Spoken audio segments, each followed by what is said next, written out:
Sometimes the greatest success isn't in the things that we accomplish, but also in the people that we become and the lessons that we learn as we navigate the realities of our failures.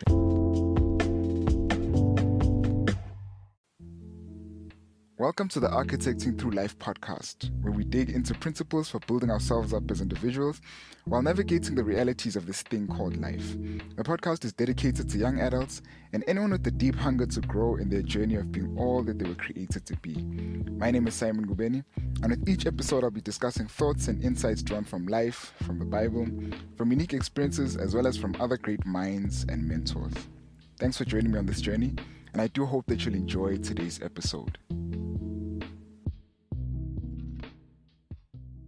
Hello and welcome to another episode of the Architecting Through Life podcast. Thanks so much for tuning in. If it's your first time, welcome. If it's not your first time tuning in, thank you so much for finding it valuable enough to listen back again. Today's topic is a bit of a touchy one for me, for reasons which I hope will make sense as I go through it. So growing up, I used to have a huge phobia of failure. I used to have a huge fear of failure, whether it was failing at school or failing at a task or failing at a project or failing in public, like doing something on a talent show or anything like that. I always have a huge fear of failure, right? And as a result of that, I'd always either avoid taking up anything that could risk any possible failure, right? Anything that could risk any chance of either being rejected or failing or not achieving anything. I'd always avoid anything that I knew could have a chance or risk at failure. Or I'd try and work extremely hard on something to make sure that I avoid any possibility of failure. Right? I'd even be willing to either put myself in an uncomfortable position if it meant that I would avert or avoid any kind of failure. But the reality is that if you're ever going to go about trying to achieve anything worthwhile or trying to live a meaningful life, there's always bound to be the possibility of failure, right? Nothing meaningful or worthwhile can ever be accomplished without any possibility of failure, right? And failure becomes a necessary possibility in anything worthwhile. And so as a result of that, I have many stories of failure, right? Whether it be small or large things.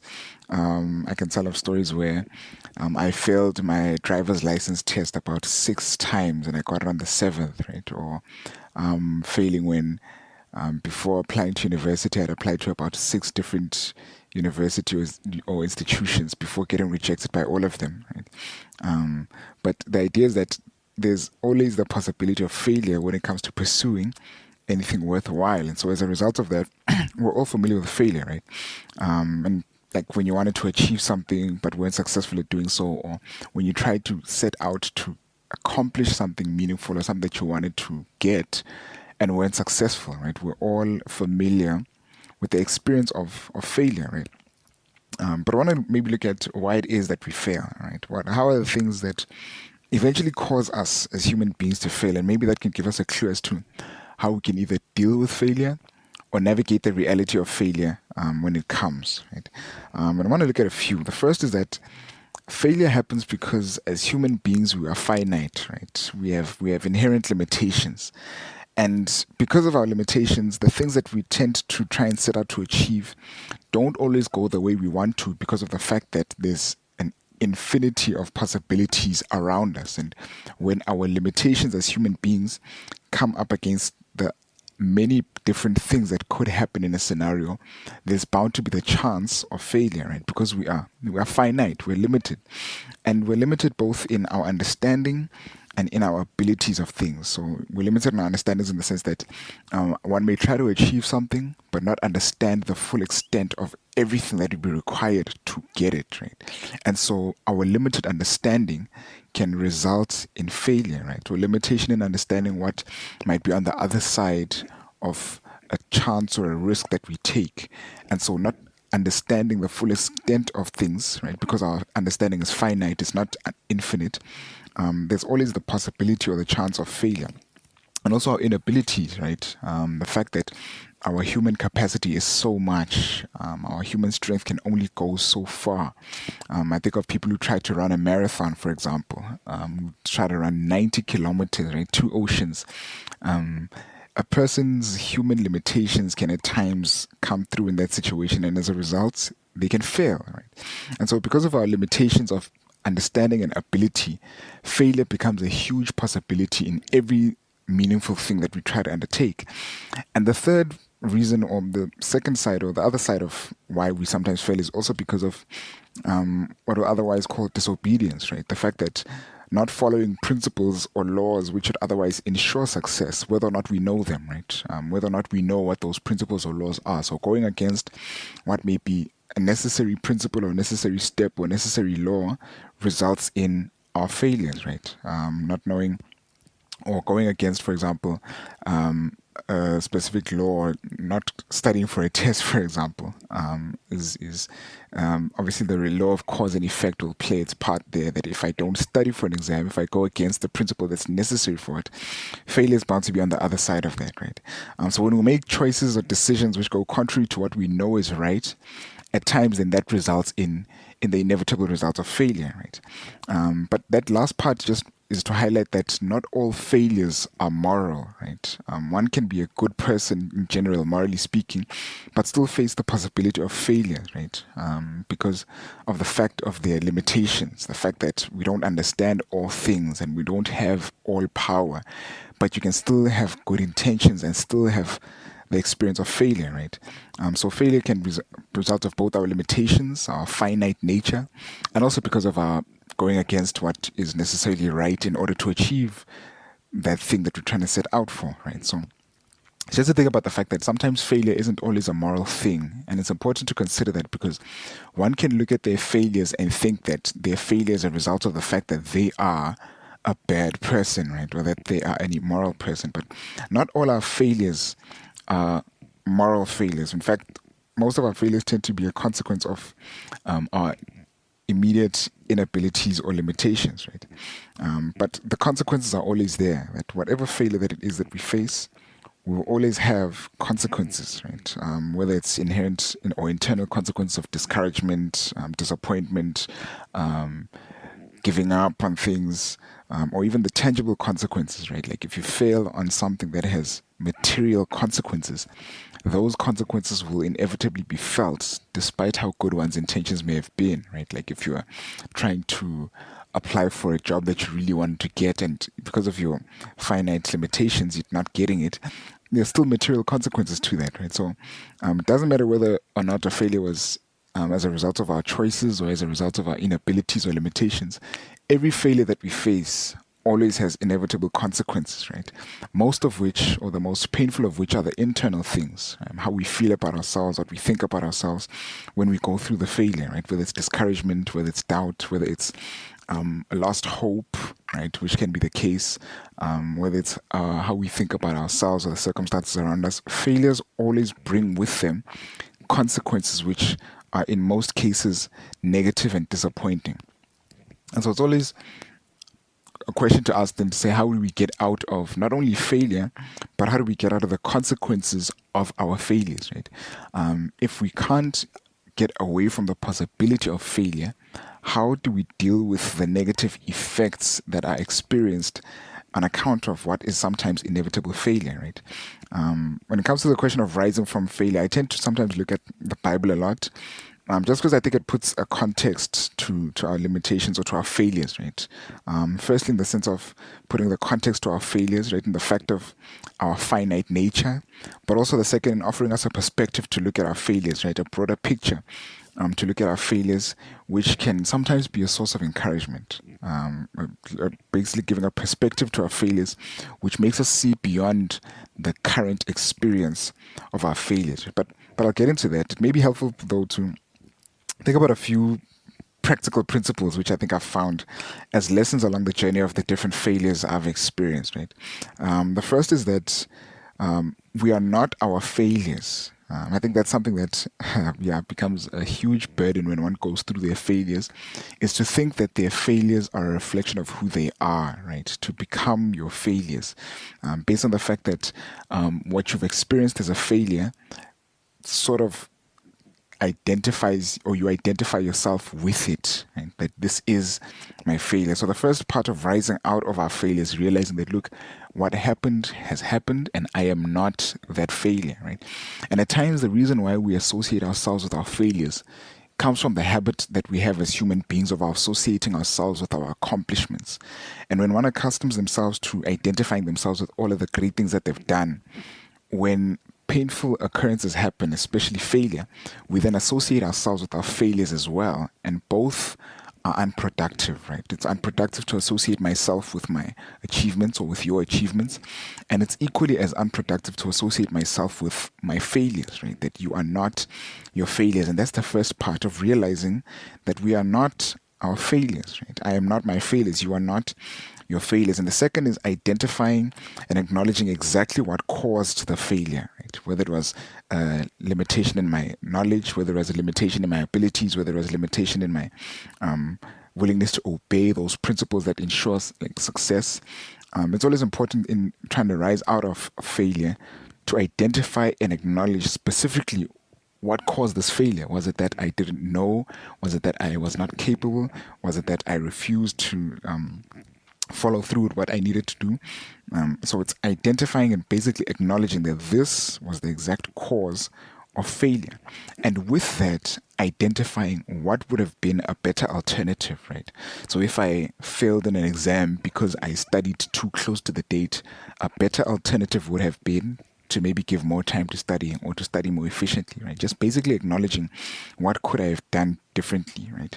And when it comes to moral failures, this is what would otherwise be called confessing, right? Which is basically acknowledging where things went wrong and assuming the responsibility of that. Look, that this is where things went wrong, and this was the part I played in making those things go wrong, right? So the second is basically acknowledging and identifying where things went wrong. The third, in rising out of failure, is resolving to address those root causes, right? That rather than giving into our failures, rather than sinking into the reality of our failures and letting ourselves be lost in our failures, rising up out of failure comes with making a resolution to say that, okay, this was the cause of the failure. Should I come against the situation the next time, this is what I'm resolving to do in order to not face the failure again, right? Because failure becomes final when we give into it, right? Failure doesn't have to be ultimate, but failure becomes final when we let ourselves go in that failure. We give into that failure. But resolving to address what is the root cause is then a step to rising out of it. And that's the third point of resolving to say, okay, this is where things went wrong, and this is the decision I'm taking now in the face of a situation like this arising again. That if this were to rise again, this is the decision I'm taking, that I will, for example, in an exam, if I get another exam that comes up, I will resolve to study within the given time, right? So the lesson that has been learned makes a resolution, or comes with it a resolution to say, if that same cause comes again, this is what I'll do to deal with it. And the fourth then is rerouting and recalibrating, right? In pursuing what was your worthwhile idea. So I like to think of this idea in relating it to a GPS, right? So think of a GPS when you're using a map or an app that's showing you a destination, that you're trying to get to a specific goal or a destination. But along that journey, you might find yourself taking a wrong turn, right? Either by not paying attention or either by making a mistake, but basically taking a wrong turn, which is in what would look at as the scenario a failure, right? It's you've, in your pathway to arriving at a destination, you've made a mistake or a short-sighted mistake or an error that is or can be looked at as a failure. But that failure doesn't have to be ultimate, right?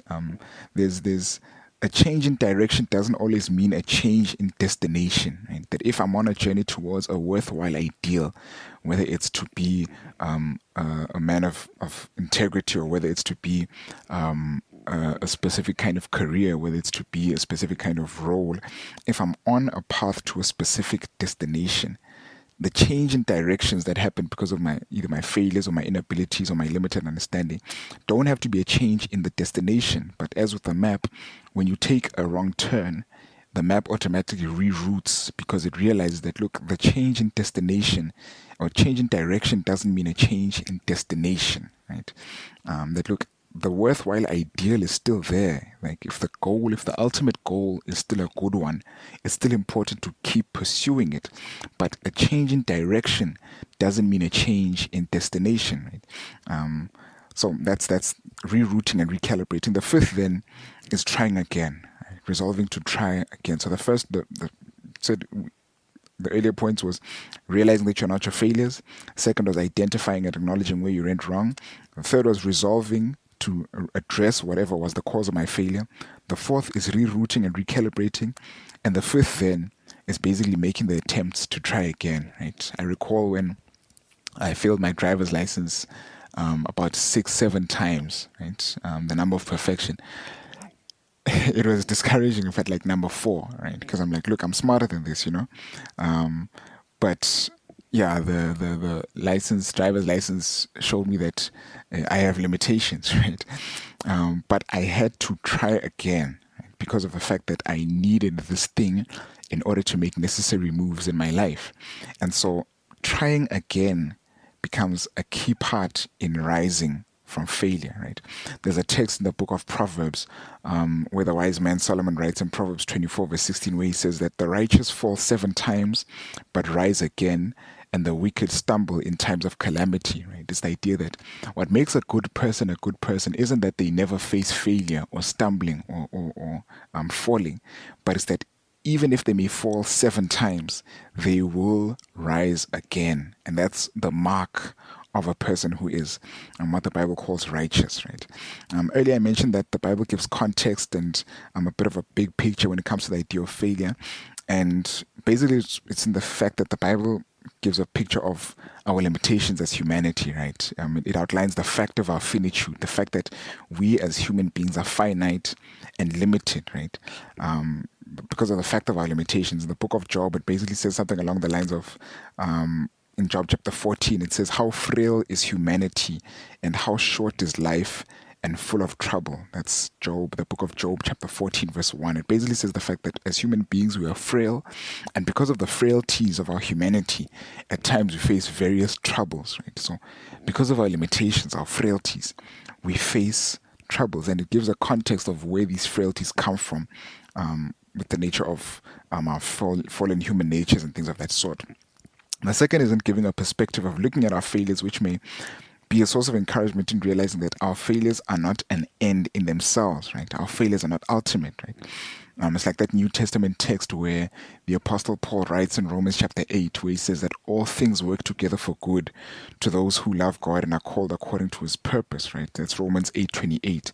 That the fact of our failures doesn't have to be finite when it's pursued in light of a greater goal or a purpose, right? It's like that whole idea of rerouting or recalibrating, because sometimes the greatest success isn't in the things that we accomplish, but also in the people that we become and the lessons that we learn as we navigate the realities of our failures, right?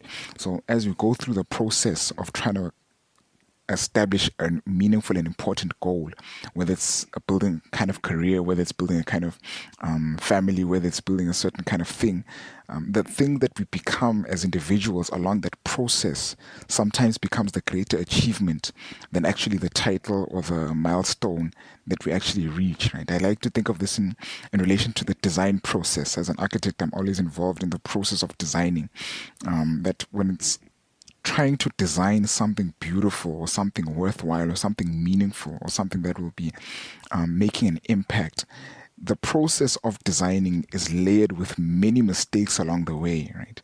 And as with design, something beautiful may come out of that process which experiences failure along the way. And so it's then realizing that failure is a necessary part of the process, right? And that if you're working towards trying to do something good, trying to fulfill a purpose, as it says in Romans chapter 8, that all things, including failure, can actually work together for good, right? So I was remembering that anything worthwhile will always have the risk of failure, right? If you're trying to propose to someone that you're interested in, anything worthwhile will always have the risk of failure. If you're trying to pursue a meaningful career, anything worthwhile will always bear with it the possibility of failure. But perhaps a thought of encouragement to someone who might be discouraged by failure, or someone who might have failed, someone who might have experienced a failure which took them completely by surprise. It's realizing that our failures aren't necessarily a measure of who we are. They're just a measure of our limitations and inabilities at the time when we experienced that failure. That at the time I didn't realize that this is what would be required of me, or I didn't see the other side. They're the fact of our limitations in view of the infinite possibilities of the world around us, right? That the world is completely unpredictable. And in that unpredictability, we as human beings are finite. But on top of that, it's realizing that our failures aren't final, right? That our failures are part of a process in making us be the kind of people that we might need to be, and look back on and say that I'm a better man because of this process. I'm a better person. I'm a better woman because of this process. That our failures never have to be final, right? I love looking at the narrative of the people of Israel. If you ever read the ancient Old Testament history, that this nation are people who were going through an experience, or people where they had failures and then resurgence from failure. As a nation, they experienced failure and then resurgence of failure. And one of the encounters of that is in the narrative in the book of Isaiah, where Isaiah the prophet writes to the nation of Israel. And in the 52nd chapter of Isaiah, he says to them, after another season of failure, in Isaiah chapter 52, he says to them, awake, awake, put on your strength, He says, put on your beautiful garments, because now from here on, there will no more come the unclean thing. He says to the people, shake yourself from the dust, arise and sit down, loose yourself from the bands of the neck. The people who were taken captive, they were taken as slaves, they were defeated by foreign nations. And he says to them, as a message of encouragement to them, that look, awake, you have failed, you have fallen, you've been discouraged, but now is the time to awake, put on your beautiful garments, shake yourself from the dust, and show up. And I love how he contrasts it there, where he says, put on your beautiful garment, and then he says, put on your strength. For me, that's just a mind-blowing idea that at times the strength that we get in facing our failures comes from the act of just showing up to try again, right? He says, put on your beautiful garments, shake yourself from the dust, and show up. And it says, put on your strength. And that's the thought, that when it comes to facing our failures, times the strength that we put on it in the second time that we face or trying again is in the act of showing up. That's it for today's episode of Architecting Through Life. Thanks so much for listening in. If you want to look at a few more in-depth, or something that's more in-depth when it comes to this idea of failure, especially moral failure, I've got a chapter in my book that's entitled What to Do If I Fall. The book is called Communion with Christ, and there's a chapter there titled What to Do If I Fall, where we look into a more in-depth encounter of personal moral failure specifically, which sometimes results in our ultimate disappointment. So do check that out on simongubeni.co.za/communion with Christ. That's one word. And then you'll be able to find links to where you can get that book. Otherwise, my name is Simon. Thanks so much for listening in. I'm wishing you all the best on your journey of architecting through life. Much love. Thank you for listening to the episode that you've just heard on the Architecting Through Life podcast. If you found it valuable, please kindly do me the favor of sharing it and maybe leaving a comment if you'd like. I'd really like to get your thoughts, any impact that you might feel it may have, and do feel free to share it with someone else so that it can be a benefit to them as well.